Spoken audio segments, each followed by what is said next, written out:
Hi, I'm Nicholeen Peck. I'm a veteran homeschooler. I've homeschooled my children all the way up. I'm also known around the world. In fact, I teach at all of the leading homeschool conferences about self-government. It's a type of parenting and family communication. In this video, I'm going to be talking about a common question that people ask me. They often say, Nicholeen, what do I need to homeschool my child?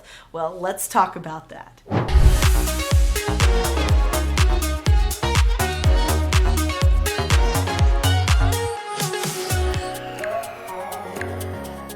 In this video, we're going to talk about some of the basic nuts and bolts and things you need, and then I'm going to tell you the main thing you need to homeschool. Every time somebody talks to me about what should I focus on when I homeschool, I'm going to tell you that critical magic bullet. You're going to love it. We're going to save that one until the end though. Let's get started. Let's talk about some of the nuts and bolts. What do you need to homeschool? Well, you need to budget your time. That's going to be important. So you're probably going to need some sort of a calendar, and you're going to need to have a daily schedule. That's going to be important. So decide, what time does school start? Does it start at 8? Does it start at 9? Does it start at 11:30? You can start whenever you want. Just make sure that you get everything in there. You're also going to need to get everybody on board. That's important. So does the family know why you're homeschooling?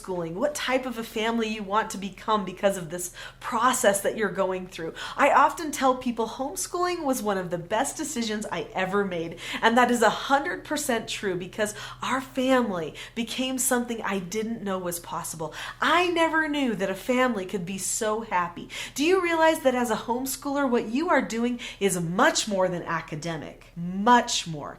Academics can be learned anywhere at any time, but they are learning how to get along with other people. They're learning how to problem solve. They're learning deep relationships. They're learning about family, what makes a good family. And almost every person ends up having a family of their own one day. So you are preparing them for life in a very comprehensive and unique way, a way that nobody else can do but you. Obviously, you're going to need some fodder to grab from, things like books, right? Books and ideas. Some people go to conferences, homeschool conferences, to get ideas. I'm always teaching at those. If you ever happen to be at one when I'm there, be sure to come and tell me hello, because it's so fun to meet new people all the time and to see where you first learned about me. Anyway, so go to places where other homeschoolers are. You might need to know other people, because it has been proven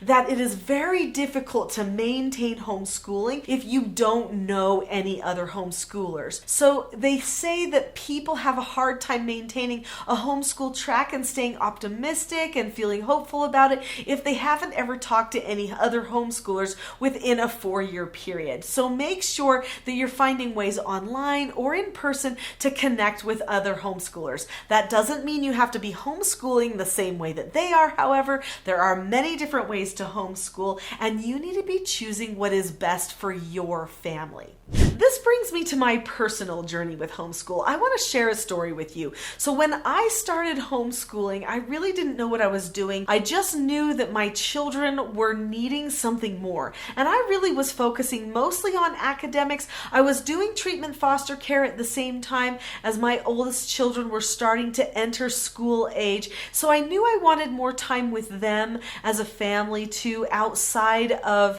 school time, because I felt like my foster children were taking up all of the hours after school, so I needed to have hours with my own children when there wasn't anybody else around. So in order to maintain that, I decided that I would homeschool, but also they were reading very early on. And so I decided, well, this must mean that they might be bored in school, and certainly means I can teach them stuff. The problem was I didn't necessarily know how. So I started talking to a few people that I knew had been homeschooling. They gave me some recommendations at different curriculums, different people that they had read about, and books that they really enjoyed. So I started learning some things. I started learning about a person named Charlotte Mason. I'm not sure if you've ever heard of her, but she is amazing.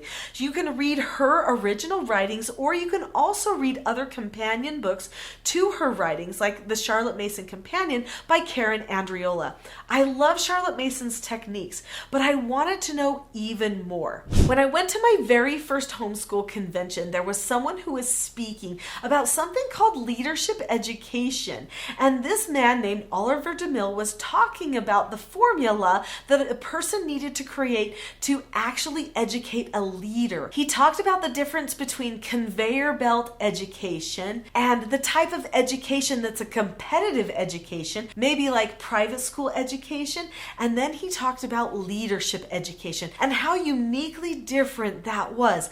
This gave me a vision of something completely new. Okay, are you ready for the magic bullet? So here is my sweet sauce to homeschooling, and that is that you need to learn how people learn. Now, before I get to that, please subscribe to this channel.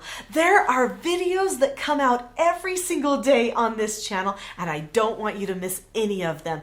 They are about parenting and about education, things that are going to matter most to you, especially as you are planning on spending every day with your children. So what is the secret sauce? That little magic bullet? The thing that I tell every person that comes to talk to me at a homeschool conference?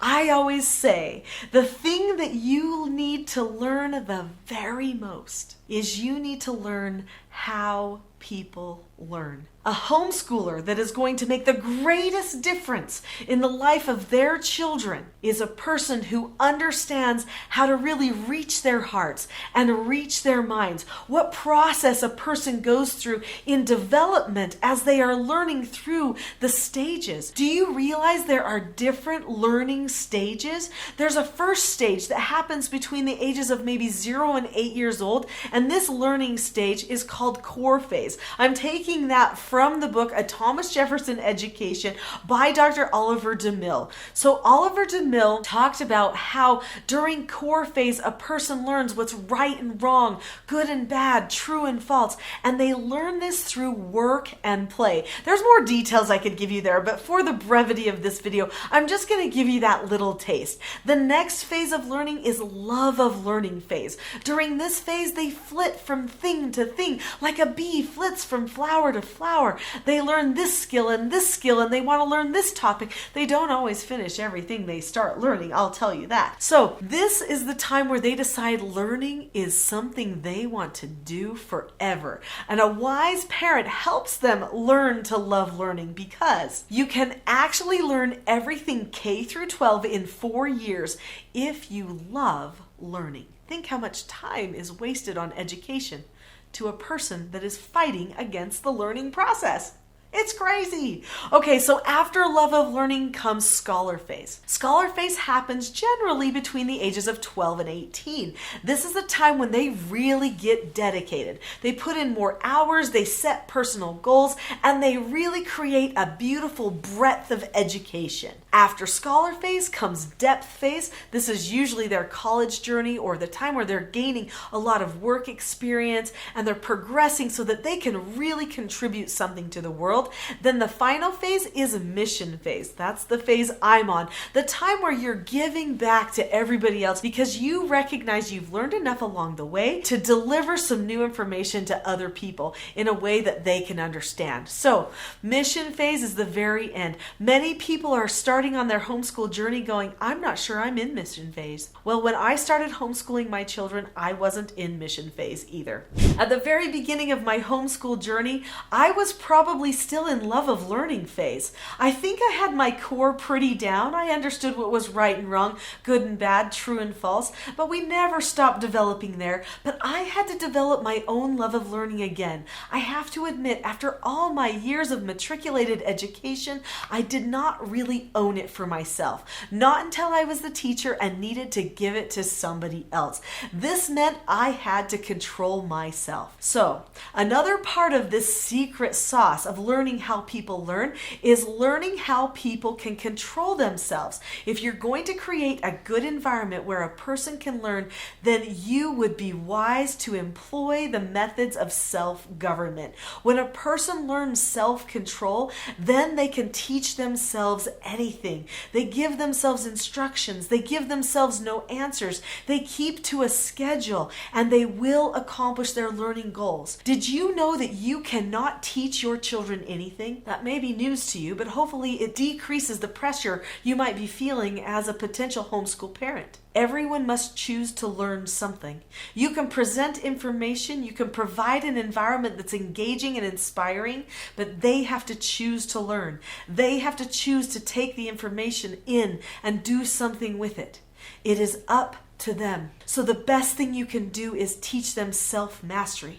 That's what I'm known for teaching all over the world, and I want to share more of that with you. In fact, I have a free class that I would like to give you. That class is called The Expectation Trap versus the Cycle for Success. This is a class that I give at many homeschool conferences, and I would like you to have it so that you can be more successful. You are so brave right now, even considering that you are going to step outside of the box and be the educator for your child, the one God already knew that you were meant to be. He gave that child to you, not to somebody else. The best thing I can give you is the recipe for not getting trapped in your own expectations. So click the link right now to go to The Expectation Trap versus the Cycle for Success and get additional training that will help you in your homeschooling journey.